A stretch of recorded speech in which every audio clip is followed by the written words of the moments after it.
Hi, Sahadev ഷണേ. Geometrical പാറ്റേൺസിൻ്റെ പുതിയ എപ്പിസോഡിലേക്ക് എല്ലാവർക്കും സ്വാഗതം.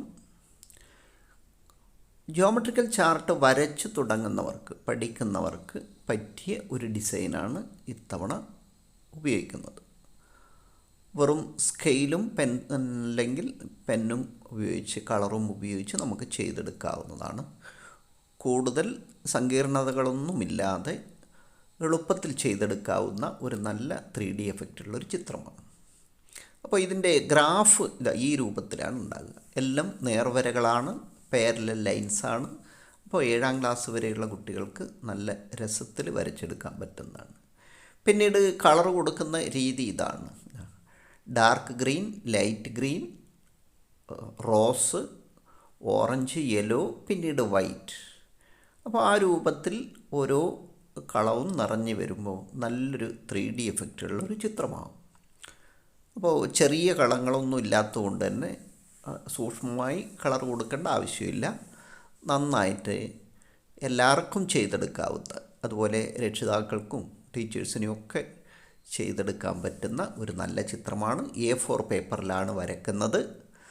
A4 പേപ്പറിന് ഒരു മധ്യബിന്ദു, അതായത് വീതിയുടെ ഭാഗത്തുനിന്ന് 21 സെൻറ്റിമീറ്ററാണ് വീതി.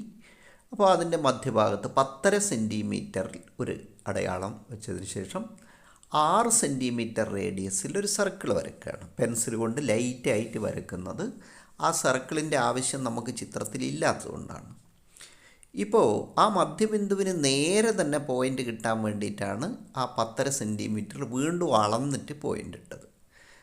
ഇവിടെ 6 സെൻറ്റിമീറ്റർ റേഡിയസുള്ള ആ സർക്കിളിനെ അതേ റേഡിയസ് കൊണ്ട് തന്നെ കട്ട് ചെയ്യുകയാണ്. 6 പ്രാവശ്യം കട്ട് ചെയ്യുകയാണ്. അപ്പോൾ 6 തുല്യ ഭാഗമായി മാറും. പിന്നീട് എതിർ പോയിൻ്റുകൾ ചേർത്ത് ഡയമീറ്റർ വരയ്ക്കുകയാണ്. അപ്പോൾ ഇപ്പോൾ വരയ്ക്കുന്നത് 6 + 6 12 സെൻറ്റിമീറ്ററാണ്. അപ്പോൾ 6 സെൻറ്റിമീറ്റർ റേഡിയസ് ഉള്ള ഒരു സർക്കിളിൻ്റെ ഡയമീറ്റർ 12 സെൻറ്റിമീറ്റർ. അപ്പോൾ 3 ഡയമീറ്റർ വരയ്ക്കുമ്പോൾ തന്നെ അത് 6 തുല്യ ഭാഗമായി മാറി. വീണ്ടും അതേ റേഡിയസ് 6 സെൻറ്റിമീറ്റർ കൊണ്ട് തന്നെ ആർക്ക് വീശി ഇരുഭാഗത്തുനിന്നും ആർക്ക് വീശി പുറത്തേക്ക് എടുക്കുകയാണ്. അപ്പോൾ ഇവിടെ കൃത്യമായി ഈ പേപ്പറിൽ തന്നെ എല്ലാ പോയിൻ്റുകളും കിട്ടണമെങ്കിൽ ഞാൻ നേരത്തെ ചെയ്ത പോലെ മധ്യബിന്ദു കണക്കാക്കിക്കൊണ്ട് തന്നെയാണ് സർക്കിളിനെ കട്ട് ചെയ്യേണ്ടത്. ഇല്ലെങ്കിൽ പല പോയിൻറ്റും ഈ പേപ്പറിന് പുറത്തായി പോകും. ഇവിടെ നോക്ക്, 4 പോയിൻ്റുകൾ ഒരുമിച്ച് ചേർത്ത് വെക്കാം. 1 2 3 4. അപ്പോൾ അവിടെ വരച്ച് അവിടെ കട്ട് ചെയ്ത് വരയ്ക്കുകയാണ്. എന്ന് വെച്ചാൽ ഒരു 6 സെൻറ്റിമീറ്റർ വരച്ച് ഒരു 6 സെൻറ്റിമീറ്റർ ഗ്യാപ്പ്, വീണ്ടും 6 സെൻറ്റിമീറ്റർ വരയ്ക്കുകയാണ്. ആ നടുവിലിടുന്ന ഗ്യാപ്പും 6 സെൻറ്റിമീറ്ററാണ്. അപ്പോൾ ആദ്യത്തെ 2 പോയിൻ്റുകൾ ചേർത്ത് വരച്ച് അവസാനത്തെ 2 പോയിൻ്റുകളും ചേർത്ത് വരയ്ക്കുക. അപ്പോൾ അങ്ങനെ വരച്ചെടുക്കുമ്പോൾ നമുക്കൊരു സ്റ്റാറാണ് കിട്ടുക. ഈ രൂപത്തിൽ സ്റ്റാറായി വരുന്നത് കാണാം. വരയ്ക്കുന്ന വരകളെല്ലാം 6 സെൻറ്റിമീറ്ററാണ്. 6 സെൻറ്റിമീറ്റർ വരയ്ക്കുന്ന, 6 സെൻറ്റിമീറ്റർ ഗ്യാപ്പ് ഇടുന്ന, വീണ്ടും 6 വരയ്ക്കുന്നു. അങ്ങനെയാണ്. ഇനി അടുത്ത സ്റ്റെപ്പ്, ആ സ്റ്റാറിൻ്റെ മുനകളിൽ നിന്ന് വീണ്ടും 6 സെൻറ്റിമീറ്റർ അതേ റേഡിയസ് കൊണ്ട് കട്ട് ചെയ്യുകയാണ്. പുതിയൊരു പോയിന്റിലേക്ക് എത്തുകയാണ്. അപ്പോൾ ഇത് പേപ്പറിൻ്റെ വക്കോട് ചേർന്നായിരിക്കും. അങ്ങനെ എല്ലാ ഭാഗത്തുനിന്നും നമ്മൾ ആർക്ക് വീശി പുതിയ 6 പോയിൻ്റുകൾ.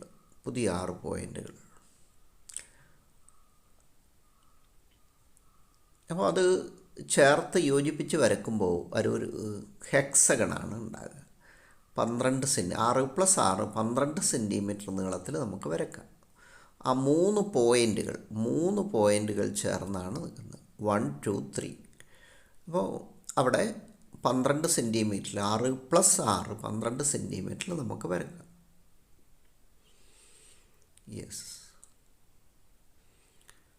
ഇപ്പോൾ 12 സെൻറ്റിമീറ്റർ വശങ്ങളുള്ള ഒരു ഹെക്സഗണാണ്, റെഗുലർ ഹെക്സഗണാണ് നമുക്ക് കിട്ടുന്നത്.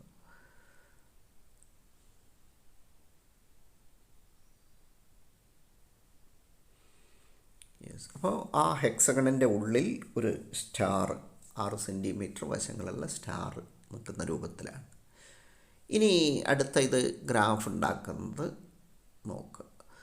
അവിടെ ഓരോ സെൻറ്റിമീറ്ററിനും പോയിൻ്റ് ഇടുകയാണ്. ഒരറ്റത്ത് 0 വെച്ച് മറ്റേ അറ്റത്ത് 6 ആയിരിക്കുമല്ലോ. അപ്പോൾ 1 2 3 4 5 0ഉം 6ഉം അവിടെ ഉണ്ട്. അപ്പോൾ ഓരോ സെൻറ്റിമീറ്ററിന് അങ്ങനെ 5 പോയിൻ്റ്. 0 ഒരറ്റത്ത് മറ്റേ അറ്റത്ത് 6ആണ്. 1 2 3 4 5. ഇനി അത് യോജിപ്പിച്ച് വരയ്ക്കുന്നത് എങ്ങനെയാണെന്ന് നോക്കുക. പാരലൽ ലൈനാണ്, വശത്തിന് സമാന്തരമായിട്ടുള്ള വരയാണ്, പാരലലായിട്ടുള്ള ലൈനാണ് വരയ്ക്കുന്നത്. ആ വരയുടെ നീളവും 6 സെൻറ്റിമീറ്ററാണ്.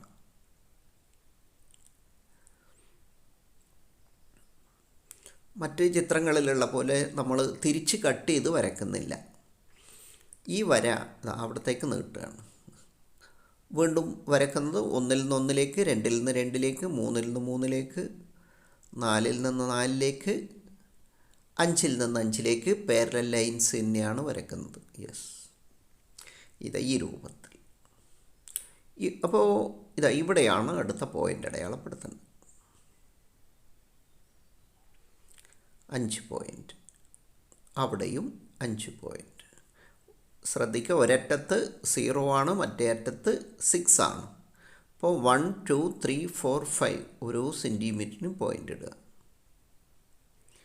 പിന്നീട് അത് ചേർത്ത് വരയ്ക്കുക.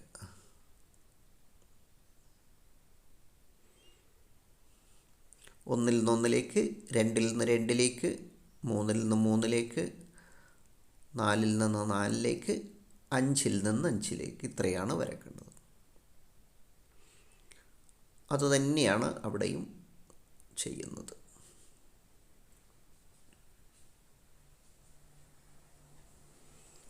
യെസ്,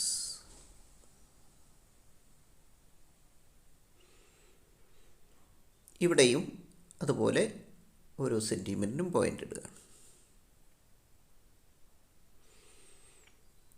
5 പോയിൻ്റുകളാണ് ഇടേണ്ടത് ഓരോ സെൻറ്റിമീറ്റർ അകലത്തിൽ. അപ്പോൾ മധ്യബിന്ദുവിൽ 0 ആണ്, മറ്റേ അറ്റത്ത് 6 ആണ്. 1 2 3 4 5. വീണ്ടും നമ്മൾ ചെയ്ത പോലെ സൈഡിന് പാരലലായിട്ടുള്ള ലൈൻ.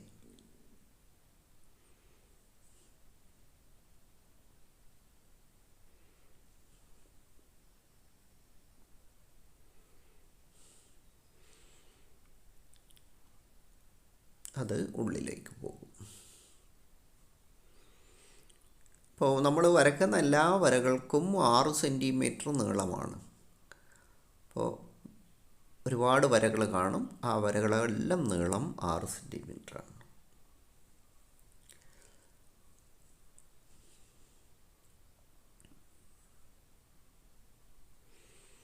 ഇവിടെയും അതേപോലെ അതേ വർക്ക് തന്നെയാണ്. 1 2 3 4 5 അത് തന്നെയാണ് അവിടെ.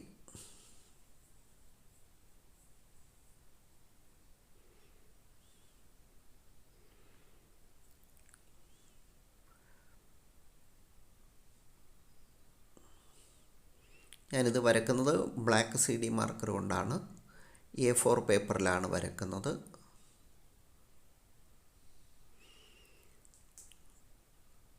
A4 പേപ്പറിൽ തന്നെ കുറച്ച് തിക്നെസ് കൂടുതലുള്ള പേപ്പറാണ് ഞാൻ വാങ്ങിച്ചിരിക്കുന്നത്.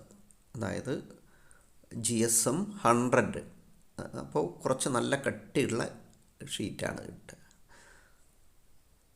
സാധാരണ കട്ടി കുറഞ്ഞ A4 പേപ്പറിൽ നമുക്ക് പഠിക്കാനൊക്കെ വരക്കാം, പക്ഷേ സൂക്ഷിച്ച് വെക്കാനാണെങ്കിൽ കുറച്ചും കൂടെ തിക്നെസ് ഉള്ളതാണ് വേണ്ടത്. അപ്പോൾ A4 പേപ്പറിൻ്റെ തിക്നെസ്, അത് പിന്നെ പേപ്പറിൻ്റെ തിക്നെസ് GSM എന്നാണ് അതിന് പറയുക. സാധാരണഗതിയിൽ നമുക്ക് കിട്ടുന്നത് 50 GSM, 60 GSM, 70 GSM ഒക്കെ ഉള്ളതായിരിക്കും. അപ്പോൾ ഇത് 100 ആണ്, 100 GSM ഉള്ളത്. അപ്പോൾ ഇതിന് വില കൂടുതലാണ് മറ്റുള്ളതിനെ അപേക്ഷിച്ച്. അപ്പോൾ നല്ല ബോണ്ട് പേപ്പർ പോലെ ഉണ്ടാവും. JK പേപ്പർ എന്നാണ് ഇതിന് പറയുന്നത്, JK paper. Yes, parallel line തന്നെയാണ് വരയ്ക്കുന്നത്.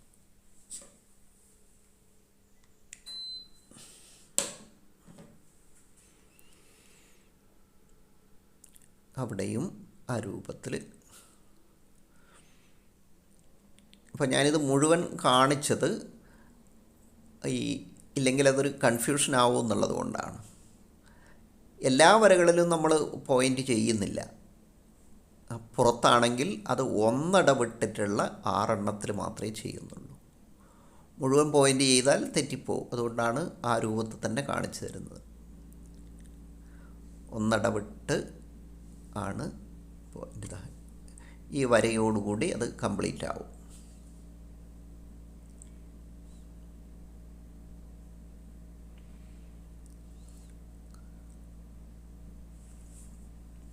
ഇപ്പോൾ നമ്മൾ ആ ഗ്രാഫ് കംപ്ലീറ്റ് ചെയ്ത് കഴിഞ്ഞു. ഇപ്പോൾ വരച്ചെടുത്താൽ ഇങ്ങനെയാണ് ഉണ്ടാകുക. ഇപ്പോൾ തിരിച്ച് വരക്കുന്നില്ല. എല്ലാ വരകളും 6 സെൻറ്റിമീറ്റർ നീളമുള്ളതായിട്ട് തന്നെ നിങ്ങൾക്കിപ്പോൾ കാണാം. ഉപയോഗിക്കുന്ന കളറിങ്ങിന് ഉപയോഗിക്കുന്നത് ബ്രഷ് പെന്നാണ്. അറ്റത്ത് ബ്രഷുള്ള പെന്നാണ്. ഡോംസിൻ്റെ അത് നല്ല കളറൊക്കെ ഉള്ളത് നമുക്ക് കിട്ടും. ഞാനിപ്പോൾ ആദ്യം ഉപയോഗിക്കുന്ന ഡാർക്ക് ഗ്രീനാണ്. ഡാർക്ക് ഗ്രീൻ, പിന്നീട് അതിൻ്റെ മേലെയായിട്ട് ലൈറ്റ് ഗ്രീൻ. ഇപ്പോൾ ഗ്രീൻ തന്നെ 2 തരം, ഡാർക്ക് ഗ്രീൻ, ലൈറ്റ് ഗ്രീൻ. മൂന്നാമത് ഉപയോഗിക്കുന്നത് റോസ് കളറാണ്. റോസ്. ഈ കളറ് പലതരത്തിലും പല കോമ്പിനേഷനിലും നിങ്ങൾക്ക് ചെയ്യാം. ഞാനൊരു കോമ്പിനേഷൻ കാണിച്ചു തരുന്നതാണ്. അടുത്തത് ഓറഞ്ചാണ് കളർ. Orange, yes, orange. അതിനുശേഷം യെല്ലോ. ഇതാണ്. അതിനുശേഷം വൈറ്റ്. ഒന്ന് വൈറ്റ് എവിടെ ഉണ്ടാകും. അപ്പോൾ അത് തിരിഞ്ഞ് വീണ്ടും വരും. ആ രൂപത്തിൽ വരച്ചെടുക്കുമ്പോൾ രണ്ടാമത്തത് ഈ രൂപത്തിലാണ് ഉണ്ടാകുക. എല്ലാം ഒരറ്റത്തുനിന്ന് ഡാർക്ക് ഗ്രീനിൽ തുടങ്ങി അറ്റത്ത് വെള്ളയിലേക്ക് പോകുന്ന രൂപത്തിലാണ്. അപ്പോൾ അങ്ങനെ 6 ഭാഗത്തുനിന്നും മേലേക്ക് ഒരേപോലെ ക്ലോക്ക് വൈസ് ആണെങ്കിൽ ക്ലോക്ക് വൈസ് തന്നെ തിരിഞ്ഞും മറിഞ്ഞും ഉണ്ടാവരുത്. അപ്പോൾ മുഴുവൻ കളർ ചെയ്തെടുത്താൽ ഈ രൂപത്തിലാണ് നമുക്ക് കിട്ടുക. അപ്പോൾ എല്ലാവരും നന്നായി തന്നെ ചെയ്തെടുക്കാൻ ശ്രമിക്കുക. പുതുതായി ചാനൽ കാണുന്ന കൂട്ടുകാർ തീർച്ചയായും സബ്സ്ക്രൈബ് ചെയ്യാനും അതുപോലെ ലൈക്ക് ചെയ്യാനും മറക്കരുത്.